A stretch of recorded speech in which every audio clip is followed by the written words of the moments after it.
Bismillahirrahmanirrahim. Assalamualaikum warahmatullahi wabarakatuh. Waalaikumsalam warahmatullahi wabarakatuh. Bagaimana kabar kalian siang hari ini? Semuanya sehat selalu ya. Ada, saya lihat masih ngantuk-ngantuk sedikit. Habis makan atau lagi puasa? Oh enggak. Habis makan kena AC ya, biar nggak ngantuk ya, hilang ngantuknya ya. Tahu nggak caranya apa? Selain berwudu yang bisa kita lakukan di sini saja, angkat tangannya ya, diremas-remas ya. Ini biar aliran darah kita lancar. Ini kalau bisa ya, ini, ya sudah. Nah, dengan 8 sudah. Balik.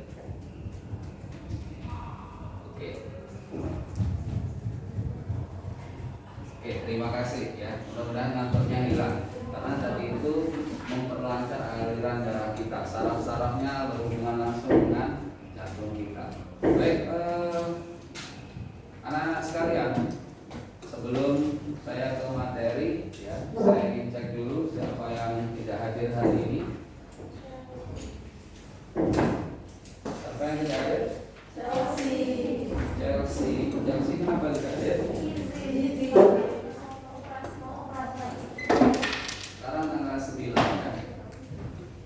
Berarti berikan doa yang terbaik buat Chelsea ya.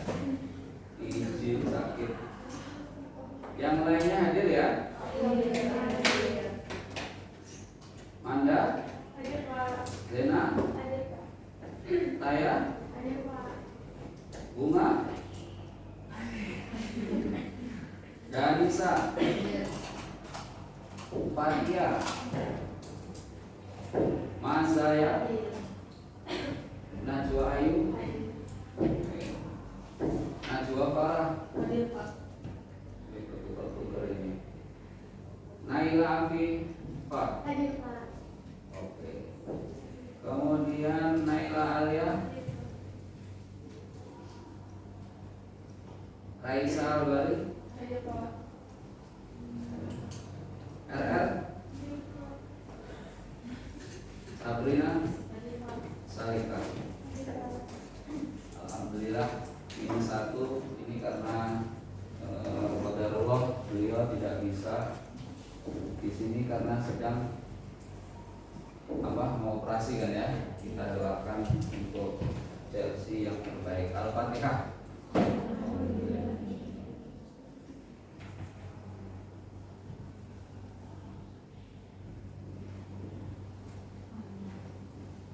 Amin amin ya rabbal alamin.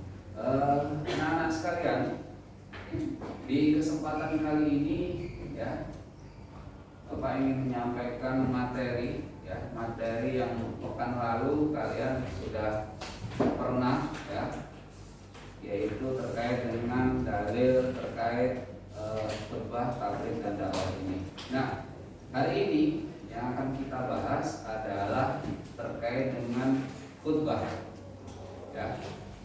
Alhamdulillah karena duduknya sudah langsung berkelompok ya. Hari ini kita akan diskusi terkait dengan ketentuan ya khutbah Jumat tadi itu. Nah, sebelum ke sana, di pekan sebelumnya ya, kalian masih ingat nggak kita sudah menonton satu video ya terkait apa enggaknya sama materi ini ya. Tapi untuk mengingat itu kita putar saja dulu videonya, mudah-mudahan kalian ingat kembali.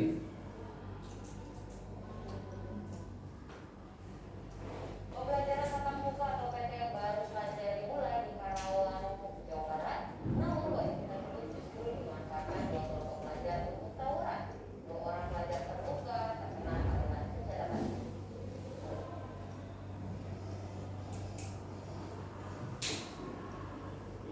Siswa sekolah menengah pertama terlibat tawuran di Jalan Raya Garut, Cilamaya,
izin buka masker ya, biar suaranya lebih lantang ya.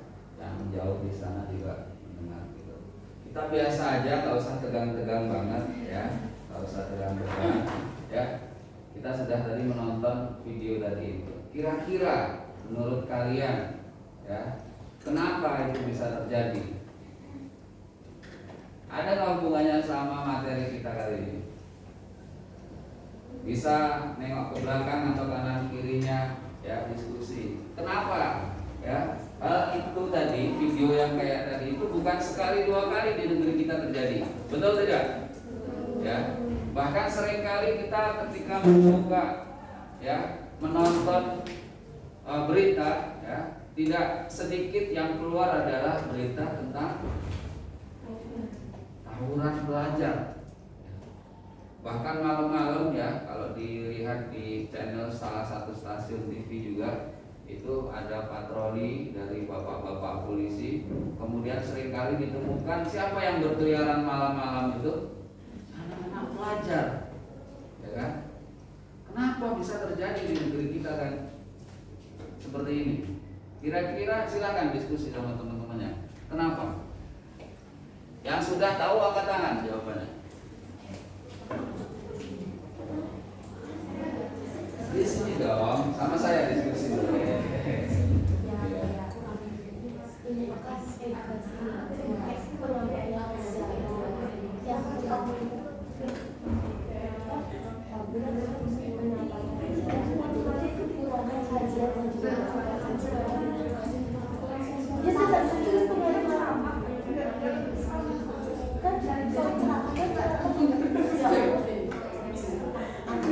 Ada nggak hubungannya sama khutbah? Ada, ya, karena materi kita khutbah, ada tabligh, ada dakwah.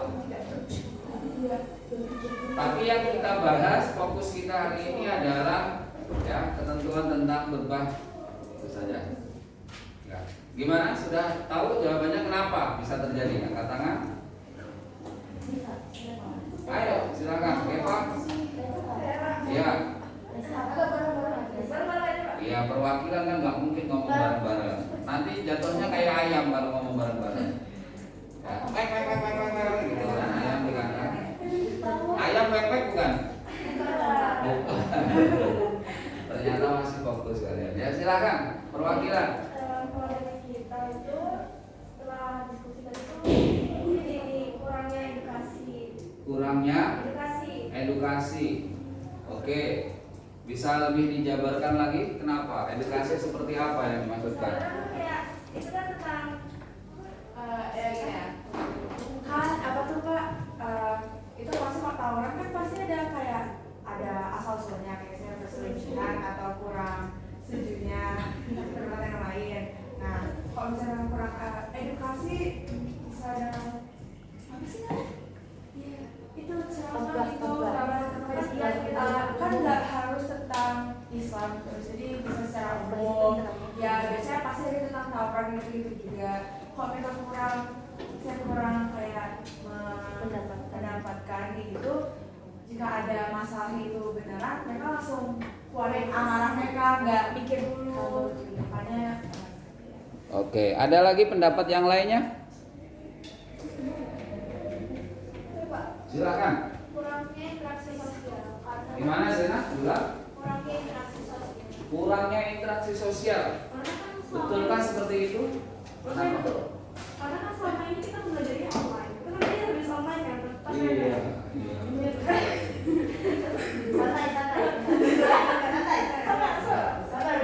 Ini biasa debat. Lanjut. Sosial, karena kan selama ini belajar secara daring, otomatis kita tidak pernah ketemu sama orang, akhirnya interaksi dari situ kurang, sama ini daring, jadi itu ya sama berhubungnya tadi, tidak ada edukasi, kurangnya interaksi, habis itu kurangnya adanya syiar tentang itu semua. Luar biasa. Jadi ada yang mau lagi menambahkan? Silakan. Ayo dong. Silakan, ayo dong. Kalau yang di sana tadi karena kurangnya edukasi bersosial, edukasi berteman, ya, edukasi bergaul dan seterusnya, edukasi ngapain sih kita masih muda seperti ini, harusnya menggunakan usia kita untuk apa, ya, kurang edukasi ke sana, ya. Terus kemudian yang di kelompok tengah tadi menyampaikan kurangnya interaksi sosial, ya. Benar nggak itu kurang interaksi sosial? Ya Pak, kan habis pandemi kemarin di rumah terus. Belum tentu juga. Biasanya malah yang usia-usia mereka itu, mereka malah sering ngumpul bareng-bareng sana sini. Kalau kita tahu, mungkin bisa jadi kita iya waktu pandemi kemarin seperti itu, tapi ternyata anak-anak di luar sana yang kayak tadi itu malah terbiasa nongkrong itu. Jadi bisa juga memang. Kalau yang dari kelompok sih tidak bisa kontrol emosi. Berarti perlu kali ya ada pelatihan kontrol emosi gitu ya untuk anak-anak pelajar kita ini. Betul tidak? Karena usia mereka masih usia belasan tahun, yang egonya masih tinggi, mereka pengen dilihat jati dirinya, ya kan? Akhirnya karena tenaganya juga besar, dibuang-buang untuk begadang, kemudian untuk berantem, ya. Nah, ada nggak hubungannya sama materi kita tentang khotbah ini? Bisa nggak yang tadi itu diberantas melalui khotbah, tabligh dan dakwah ini? Bisa. Ya. Baik, sebenarnya kita, ya, Allah itu sudah menciptakan kita sebagai makhluk yang sempurna, betul? Sempurna nggak sih kita? Sempurna. Dari mulai fisik, ujung rambut sampai ujung kaki, ya. Kalau Anda adalah wanita, katanya apa namanya?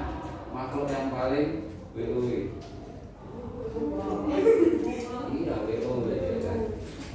Bahkan dilengkapi, ya. Agar menjadi sempurna itu dengan diberikan akal pikiran kita. Nah, ini harusnya digunakan nih akal pikiran kita ini, ya. Nah, kalau kita sebagai makhluk yang sempurna tadi itu sudah menggunakan akal kita sebaik mungkin, maka tidak akan terjadi yang tadi itu. Selanjutnya, ya, kita masuk ke materi langsung saja, ya. Jadi ketentuan khotbah. Ada yang tahu khotbah itu berasal dari bahasa Indonesia kah atau bahasa Bali kah? Bahasa Arab. Coba sekarang diskusi dulu sama temannya. Definisi khutbah. Kalau kemarin sudah dalilnya, ya, saya ingatkan kembali, ya. Dalil tentang ibadah sholat Jumat itu adalah di surah Al-Jumu'ah ayat 9. Ya ayyuhalladzina amanu idza nudiya lis-salati min yaumil jumu'ah fas'au ila dzikrillahi wa dzarul bai' dzalikum khairul lakum in kuntum ta'lamun. Oke, sekarang definisinya dulu. Khutbah itu apa sih? Ayo Bunga diskusi.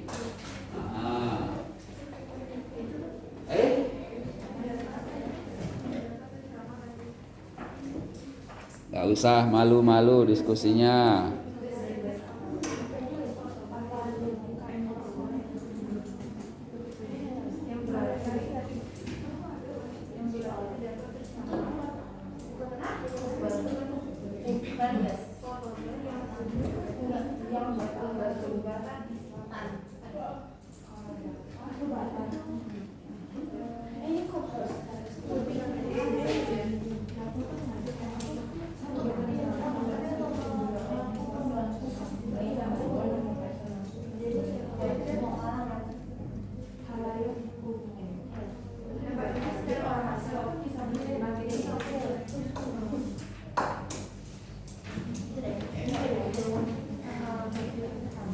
Sudah?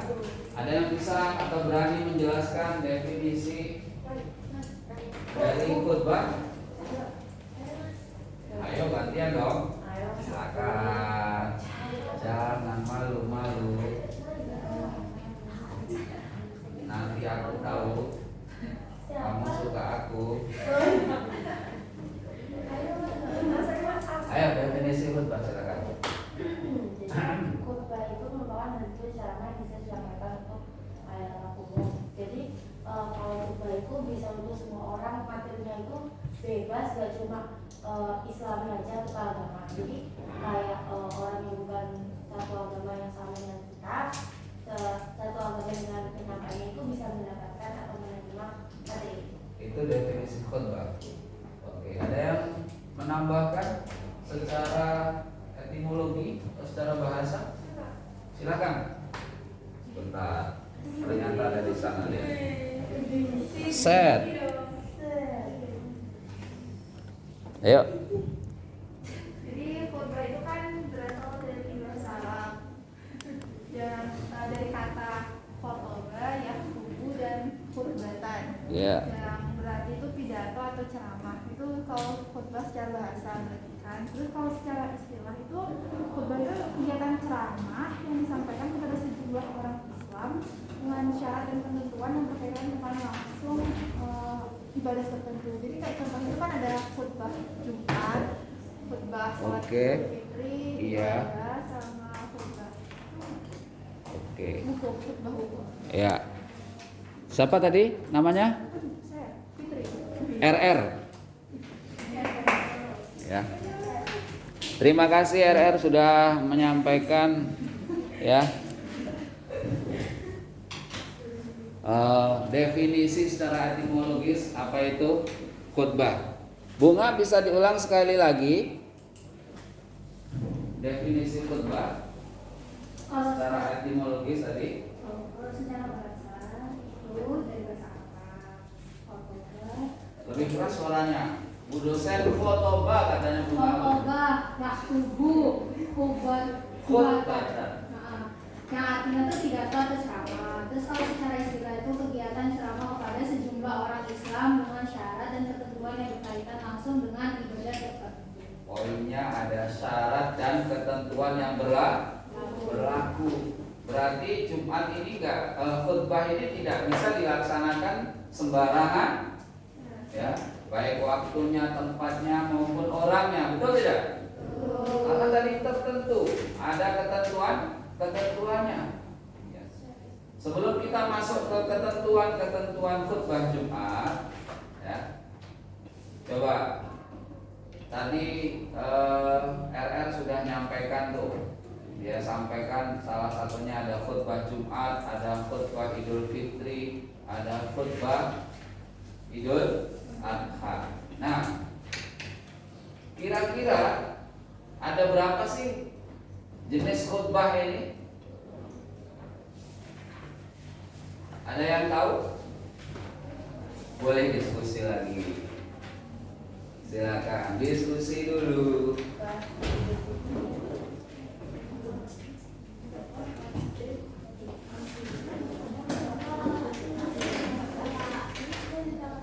Silakan ke kamar.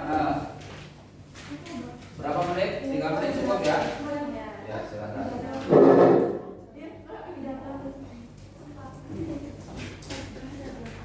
Jenis-jenis khutbah.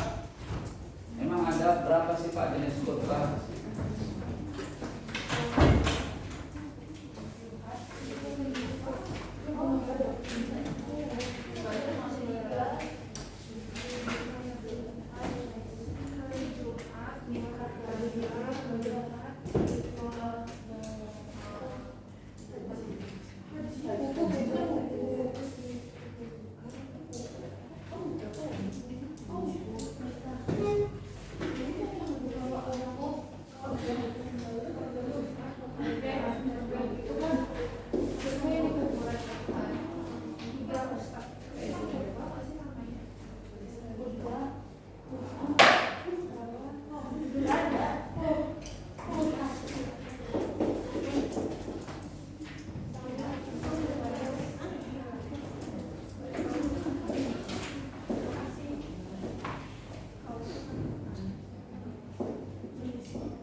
Tadi artinya apa?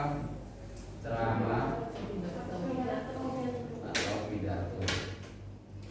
Nah, sekarang jenis-jenisnya khutbah. Ada yang menyampaikan? Silahkan jenis-jenis khutbah. Silahkan Kak Manda. Macam ada khutbah juga. Jadi satu kan Pak? Boleh ya. Di sini ada khutbah pertama itu ada khutbah ada khutbah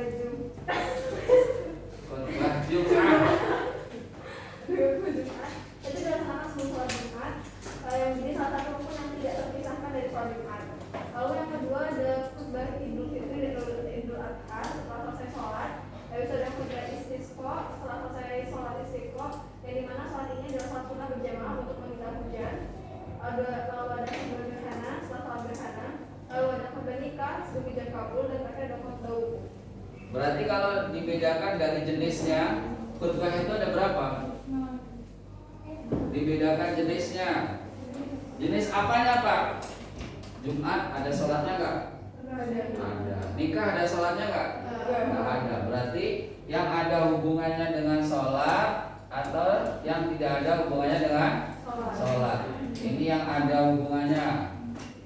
Ini yang tidak ada. Ya, yang ada hubungannya tadi sholat Jumat apa? Oh, khutbah Jumat. Khutbah Idul Fitri Idul Adha. Idaini.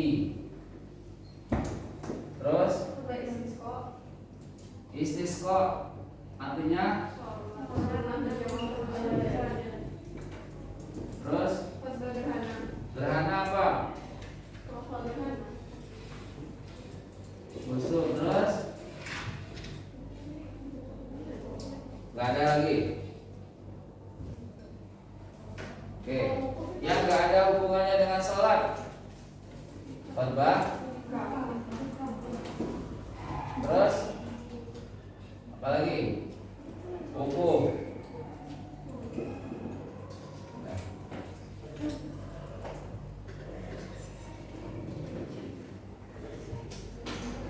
Jadi berdasarkan ada hubungan tidaknya khutbah tadi itu dengan sholat, jadi khutbah itu dibagi ke dalam dua jenis, ya. Yang pertama yang ada hubungannya dengan sholat, dan yang kedua yang tidak ada hubungannya dengan sholat. Nah, semua khutbah tadi itu ada syarat rukunnya. Sebelum masuk ke ketentuannya, sebenarnya ada nggak sih sejarahnya sholat Jumat itu yang ada khutbahnya itu? Dulu Rasulullah mensyariatkan itu ada tujuannya nggak? Ya kan?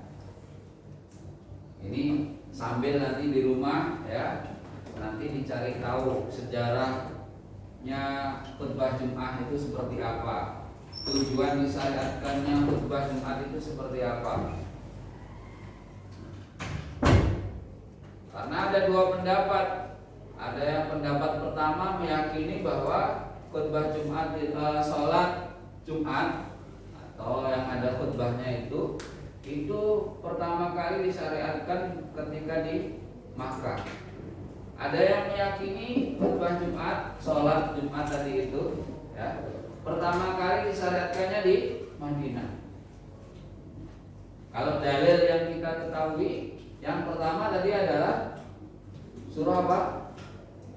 Al-Jumu'ah ayat 9, ya, dalilnya ingat yang kemarin. Al-Jumu'ah ayat 9.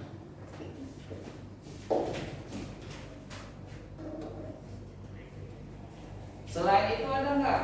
Karena ini berkaitan dengan tadi sejarah kapan disyariatkannya sholat Jumat dan khutbah ini tadi. Ya. Kalau yang meyakini khutbah Jumat itu di Madinah, sementara surah Al-Jumu'ah ini adalah ternyata Makkiyah, termasuk golongan surah Makkiyah.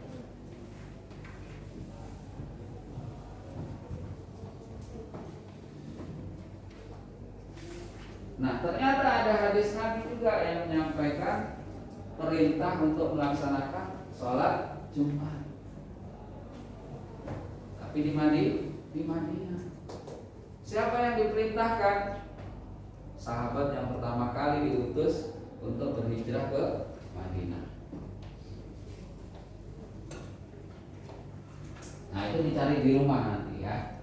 Nah, sekarang kita lanjutkan ketentuan khutbah. Tadi ada syarat dan rukunnya.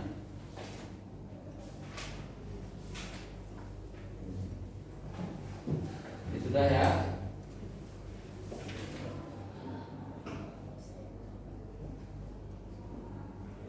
Keutamaannya apa saja? Ya. Apa?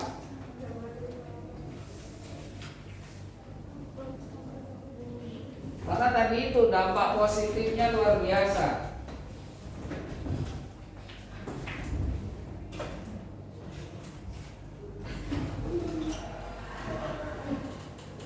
Ya, khutbah Jumat itu ternyata ada dampak positifnya, makanya disyariatkan oleh Rasulullah tadi itu.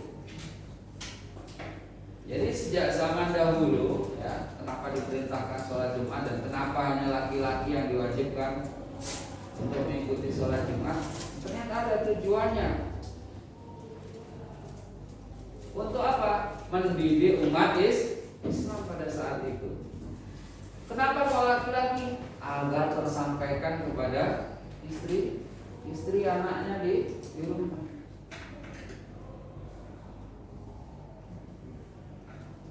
Pesan-pesan pembelajaran syariat yang disampaikan Rasulullah itu melalui mana? Yang paling utama salah satunya yang melalui wasiat Jumat Rasulullah itu.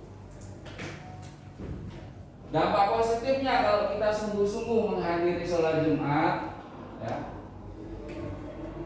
karena kenyataannya ternyata banyak juga datang sholat Jumat duduk tapi ruhnya udah jalan kemana-mana. Hanya fisiknya saja di sana, sehingga apa? Esensi dari sholat Jumat itu nggak dapat. Wasiat dari khotib itu nggak nyampe. Sehingga yang terjadi apa? Ya tadi itu, yang di awal kita tonton tadi. Kenapa? Karena biasanya yang di depan itu adalah yang sudah bau tanah. Yang masih muda-muda duduknya paling belakang, ya, sambil nongkrong, sambil ngobrol. Kalau dia mengerti, ya, aturan adab-adab mendatangi sholat Jumat, harusnya tidak terjadi. Agar dampak positif dari khutbah Jumat itu nyampe kepada jamaah. Hikmahnya apa? Tentu akan meningkatkan keimanan para jamaah. Hukumnya wajib bagi laki-laki, ya, untuk mengikuti pelaksanaan sholat Jumat dan rangkaiannya yaitu khutbahnya. Ini hukumnya wajib bagi laki-laki.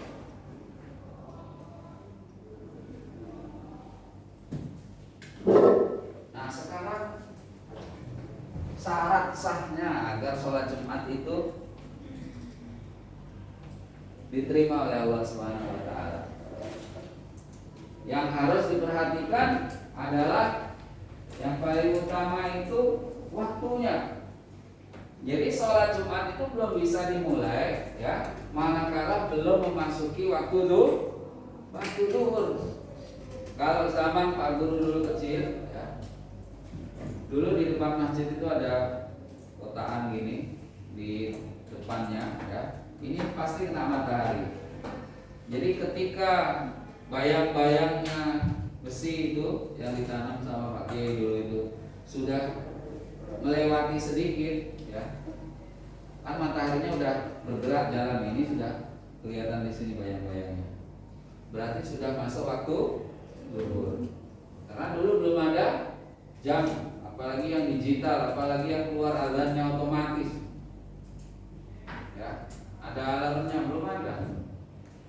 Jadi yang harus dipastikan yang paling utama adalah sudah masuk waktu zuhur, baru bisa dimulai rangkaian sholat Jumat dan khutbahnya. Khutbahnya dulu, ya. Kemudian syarat sahnya lagi khotib itu harus dalam kondisi bersih dan suci dari hadas. Hadas itu apa? Hal-hal yang membatalkan kesucian kita, baik hadas kecil maupun hadas besar. Hadas kecil apa saja? Buang angin, buang air kecil, buang air besar, ya. Itu namanya hadas. Harus bersih dan suci. Terus lagi adalah khotib dalam kondisi menutup aurat.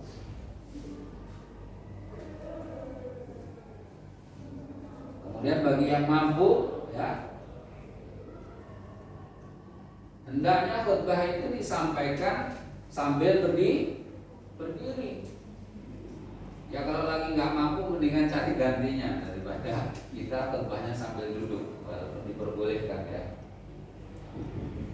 Karena itu masuk ke sunnah khutbah Jumat. Ya, menyampaikan khutbah dengan berdiri itu termasuk sunnah khutbah. Nah, termasuk syarat sahnya khutbah adalah antara khutbah pertama dan kedua itu harus dipisahkan dengan apa? Duduk di antara dua khutbah.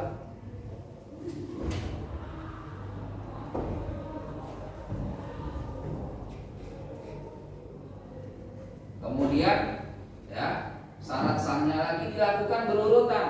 Maksudnya berurutan gimana?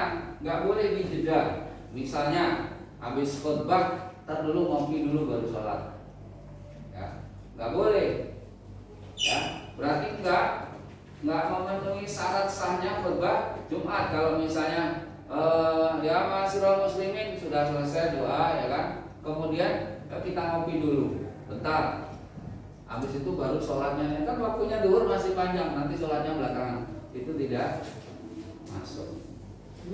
Jadi harus berurutan. Setelah khutbah kemudian langsung tanpa jeda, ya, melaksanakan sholat Jumat.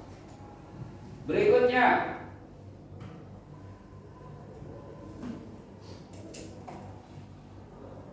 rukun khutbah Jumat, baik khutbah yang pertama maupun yang kedua, itu menggunakan bahasa Arab. Kenapa? Karena dulu, ya, Rasul menyampaikannya yang termasuk dalam bagian rukun Jumat, rukun khutbah tadi itu adalah menggunakan bahasa Arab, tidak pakai bahasa Indonesia. Kalau isi wasiatnya terserah. Ya, tapi yang rukunnya, ya, itu menggunakan bahasa Arab. Termasuk syarat sahnya lagi apa? Khutbahnya ini bisa didengar kepada seluruh jamaah. Kalau sekarang walaupun masjid besar-besar, karena ada pengeras suara.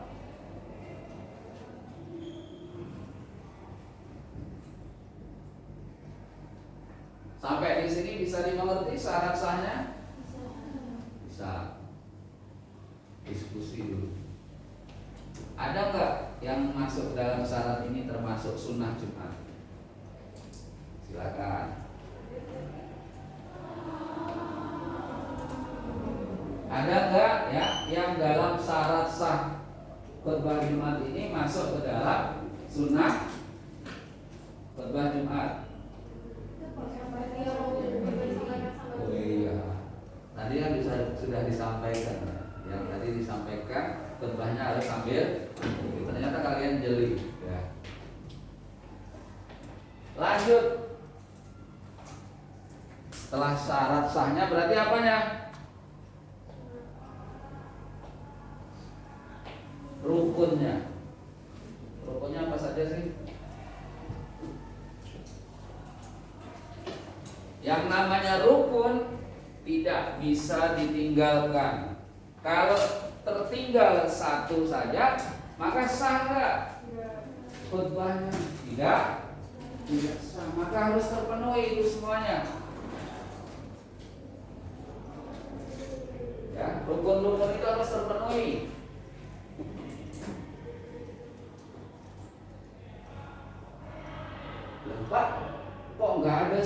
di sana. Salam itu termasuk apa? Salam itu termasuk sunnah. Ya. Alhamdulillah, innal hamdalillah nahmaduhu wa nasta'inuhu wa nastaghfiruh wa na'udzu billahi min shururi anfusina wa min sayyiati a'malina may yahdihillahu fala mudhillalah wa may yudlil fala hadiyalah. Kemudian yang kedua apa? Membaca syahadat, asyhadu an la ilaha illallah wa asyhadu anna muhammadar rasulullah. Kemudian yang ketiga membaca salawat, Allahumma sholli ala sayyidina Muhammad wa ala ali sayyidina Muhammad. Ya. Itu salawat yang pendek. Boleh nggak Pak baca yang panjang salawatnya? Boleh. Salawat apa yang panjang? Salawat yang ada di tahiyat. Kemudian setelah itu apa? Mengajak takwa, ya. Ya ayyuhal muslimun, usikum wa nafsi bitaqwallah wa ta'atihi. Kemudian membacakan sebagian ayat Al-Qur'an. Ya ayyuhalladzina amanu taqullaha ittaqullaha haqqa tuqatih wa la tamutunna illa wa antum muslimun. Kemudian ada yang menambahkan siapa? Biasanya dengan hadis Rasulullah yang lain, ya, hadis tentang takwa.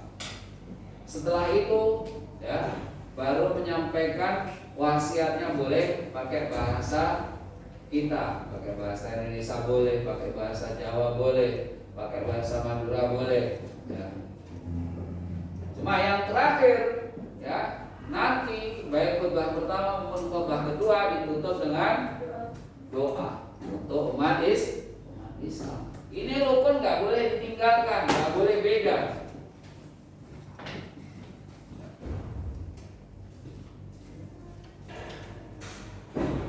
Kalau ada satu saja yang kurang, yang terjadi apa? Khutbah Jumatnya tidak sah. Saya sampai jam berapa? Tadi 10 lewat 10, berarti 11 lewat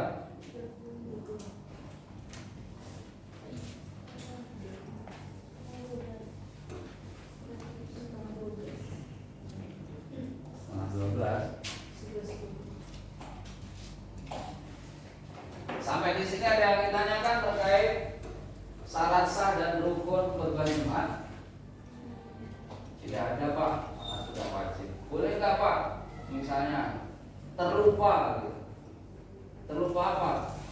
Terlupa antara khutbah pertama dan khutbah kedua ini tidak ada duduknya. Tadi masuk di mana itu? Syarat sahnya. Masih bisa nggak? Apa sih bedanya rukun sama syarat sahnya?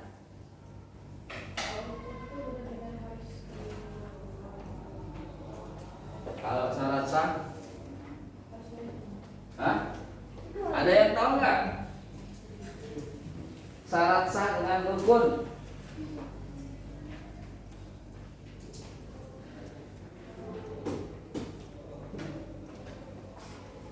Ayo, PR buat kalian nanti di rumah. Harus tahu itu. Kalau rukun itu nggak bisa tidak, wajib. Kalau syarat bisa nggak diganti dengan yang lainnya? Misalnya, karena lupa mungkin dengan istighfar gantinya. Misalnya, ya kan? Tergantung konteksnya nanti untuk mana. Gitu.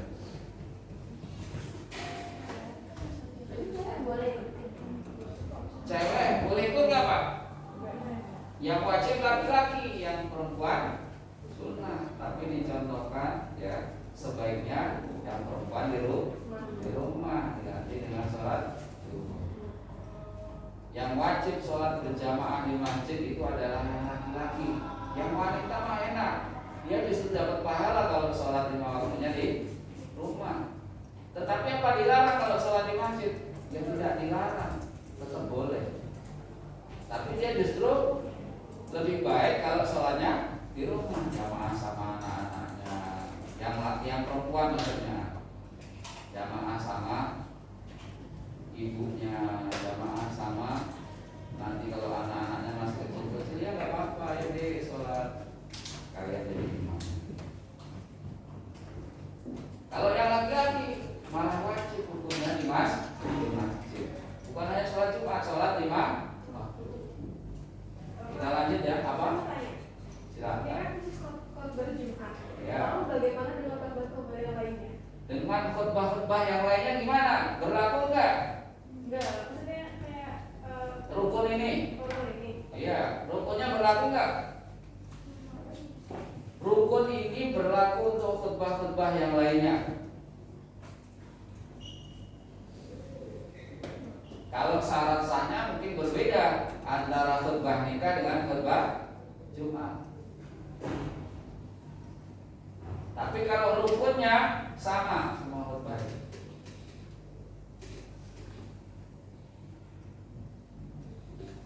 Sudah? Nah, lanjut apa lagi?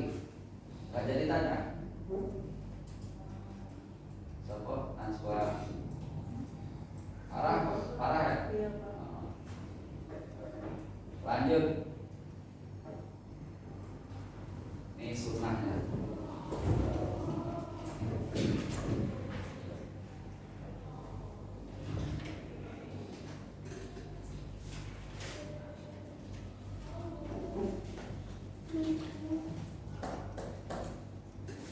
Sunnah khutbah ya.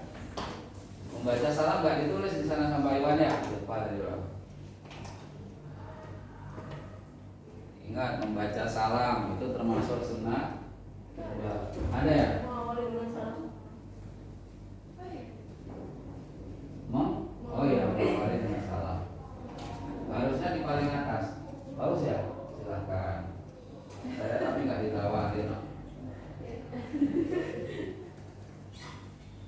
Dosen nanti nilainya di sana aja.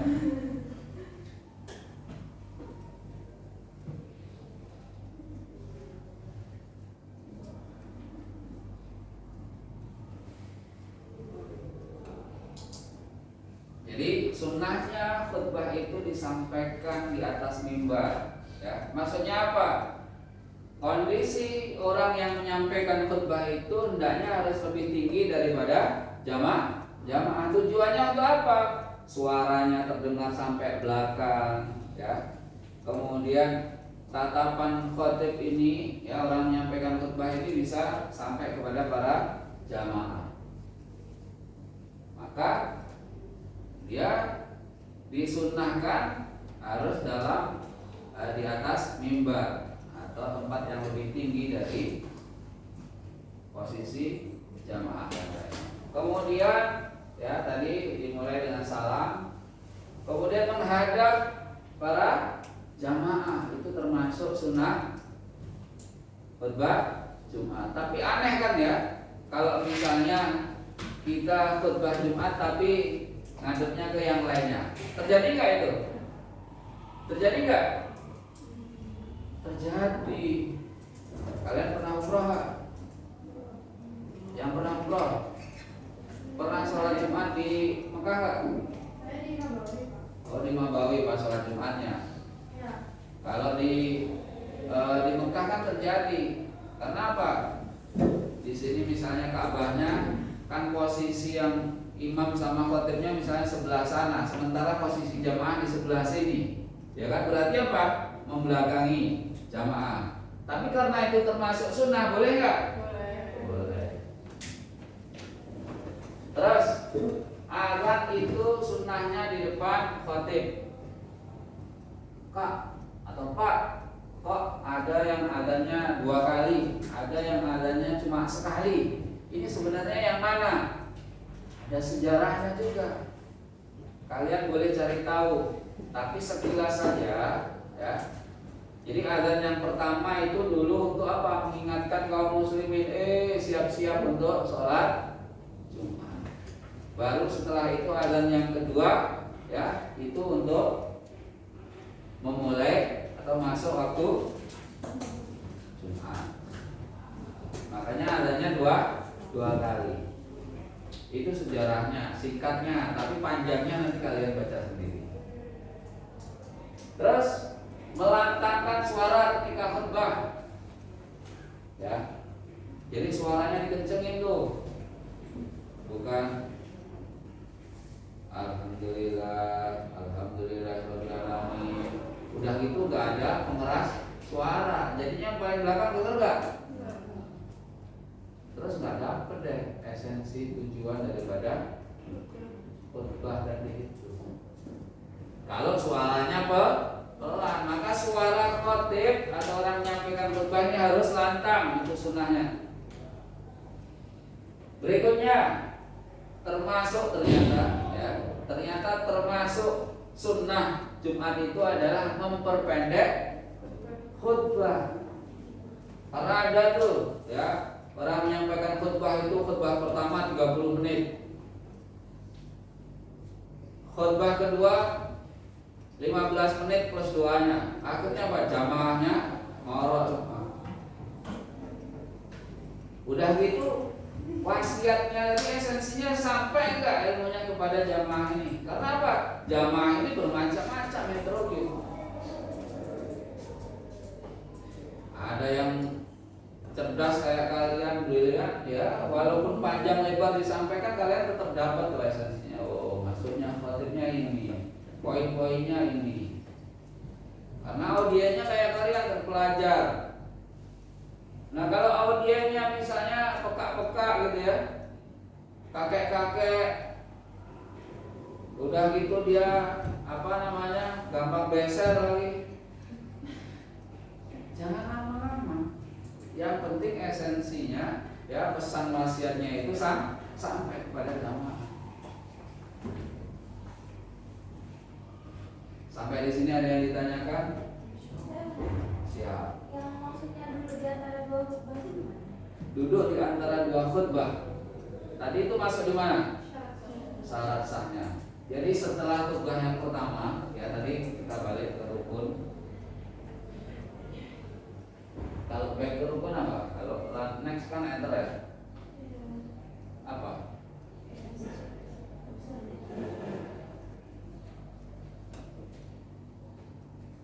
Setelah rukun tadi misalnya menyampaikan wasiat, ya, menyampaikan wasiat. Setelah menyampaikan wasiat itu, khutbah biasanya menutup khutbah yang pertama itu dengan doa. Barakallahu li wa lakum fil Qur'anil azim wa nafa'ani wa iyyakum bima fihi minal ayati wa dzikril hakim. Aqulu qouli hadza fastaghfiruhu innahu huwal ghafurur rahim. Habis itu khotibnya duduk. Kan disediakan tuh kursi, duduk. Setelah duduk kurang lebih berapa? Jangan lama-lama, ntar duduknya 5 menit lagi. Ya. Duduk ini kurang lebih, ya, kalau kita baca Al-Ikhlas atau Al-Asr. Nah, ini ada salah satu keutamaan lagi yang pernah saya dapatkan, termasuk waktu yang paling mustajab itu adalah di antara dua khutbah untuk berdoa. Waktu yang paling mustajab untuk berdoa. Salah satunya adalah ketika jeda khutbah. Ya. Jadi jangan lupa pas khotibnya duduk itu, jeda itu kalian berdoa. Doa yang paling kalian pengennya apa?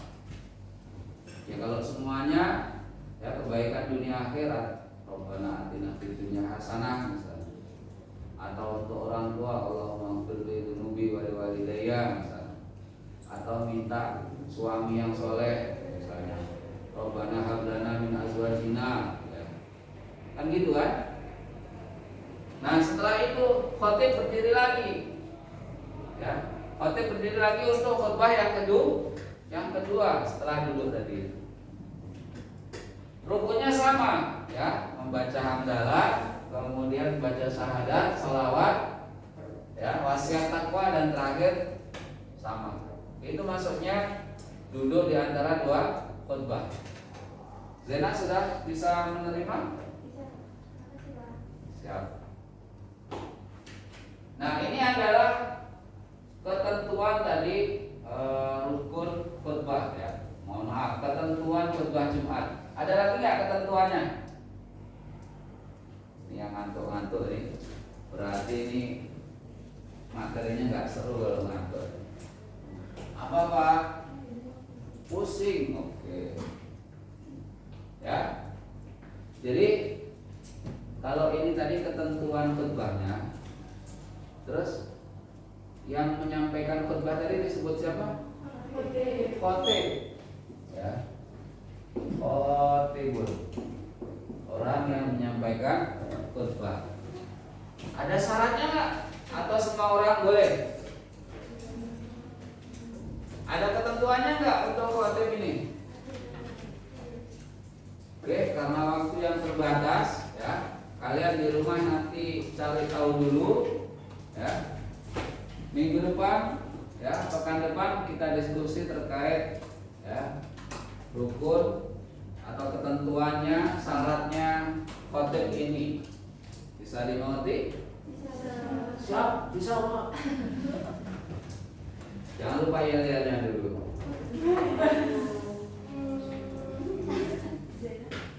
Apa sih? Sampai di sini ada yang ditanyakan lagi terkait materi ini? Salah nggak ada. Kalau tidak ada, kita closing ya. Teman-teman semuanya, jadi kita, kalau saya sih sering ya. Kalau kalian pernah nggak beli cobek? Tahu nggak cobek? Tahu cobek ya? Pakai nyambel boleh, pakai apa? Pakai geprek boleh. Biasanya terbuat dari apa sih? Batu, ya. Batu itu kalau zaman dulu pakai yang manual gitu. Kalau sekarang yang udah modern, udah ada gerindang, tinggal gitu aja. Nah, pas kita beli itu, ya, sebelum sering terpakai, itu kalau kita perhatikan, baik itu cobeknya maupun ulekannya, itu kasar nggak? Kasar kan tempatnya itu. Terus ulekannya juga masih kasar. Nah, kalau sudah sering dipakai, ulekannya yang tadinya gini jadi bengkok gini. Karena yang sini habis sudah. Karena sering dipakai gini terus. Iya nggak? Biasanya tukang gaduh-gaduh, ya kan? Tukang rujak itu sampai ulekannya trepes gini. Benar ya? Karena sering dipakai. Permukaannya jadi halus nggak? Termasuk cobeknya tadi. Kenapa? Karena sering dipakai. Begitu juga dengan kita. Ya, kita dikasih kesempurnaan berupa akal. Ya, kalau kita sering gunakan akal kita untuk berpikir, ya, memikirkan yang positif, yang baik-baik, maka yang terjadi apa? Akal kita akan terbiasa untuk memikirkan yang baik. Sampai di sini dulu, ketemu lagi di tanya akan datang. Oh ya, jangan lupa ya, Bapak minta proyek kita ya, karena kita ada materi khutbah, ada tabligh dan dakwah. Kalian kalau yang laki-laki nanti praktek khutbah ya, yang putri ini membuat kultum ya, durasinya 7 menit ya, nanti silahkan divideokan, kemudian di-upload di media sosialnya masing-masing, boleh di kanal YouTube, boleh di Instagram, atau ya kalau nggak punya di save di drive-nya masing-masing di Google Drive, kemudian linknya yang dikumpulkan nanti Bapak nilai. Durasinya berapa tadi minimal? 7 menit ya. Ketentuannya apa saja selain durasi dan tadi penyimpanannya? Looks-nya perhatikan ya, itu termasuk bagian daripada kalau kita mau kultum. Masa kita mau ceramah, mau kultum ya ya. Tapi dandanan kita masih pakai daster, masih pakai kaos jilbabnya ya. Perhatikan itu karena itu termasuk bagian daripada apa kita? Penampilan kita kan? Ya. Seperti itu. Tolong perhatikan. Kemudian tips-tipsnya, tekniknya ya. Saat kultum ya kalian searching. Nanti next kita bahas. Terima kasih, ketemu lagi di pekan yang akan datang. Assalamualaikum warahmatullahi wabarakatuh. Waalaikumsalam warahmatullahi wabarakatuh. Makasih Pak. Sama-sama. Makasih Bu dosen.